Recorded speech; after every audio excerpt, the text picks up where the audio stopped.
Pop culture is very much top-down, right? It's created by a handful of people, distributed through a one-way medium, and kind of imposed upon society. Right? We agree to see it, we agree to be participants in it, but the fact of the matter is it's very much a controlled by few, owned by few.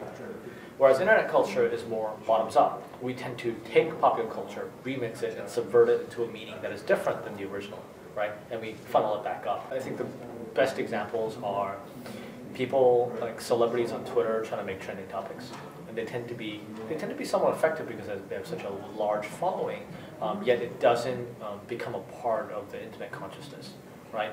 The fact that Ben Folds went on stage and played the chat roulette piano game, basically, became a part of internet culture because he was responding to something that existed before. It used to be kind of one way, where internet culture would kind of have a friction point with pop culture. So they would see something that happens in pop culture, and then they would twist it out of context and then make it their own.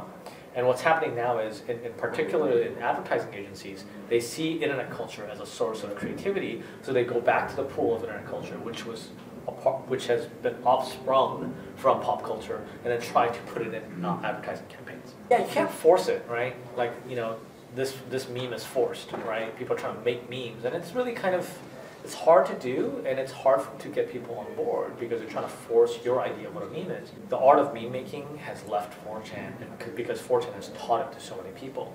So it happens on blogging platforms like WordPress and Tumblr. It happens on social networks like Facebook and even MySpace. You know, and people just kind of it's become somewhat natural as we get used to viral content and how it spreads, and people interact with such viral content to create memes out of it. Communities where there's a high level of interaction and remixing, the memes tend to have a longer life.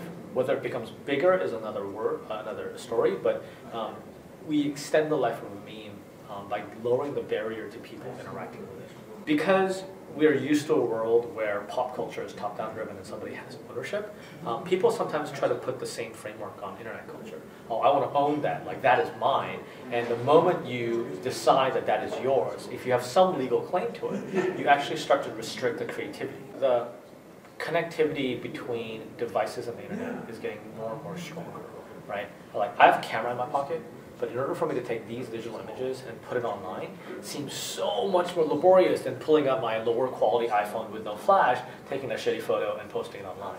It actually changes the way we behave, right? Normally something I wouldn't have taken a photo of now goes online, and that allows somebody else to remix it because we're creating content as we go along.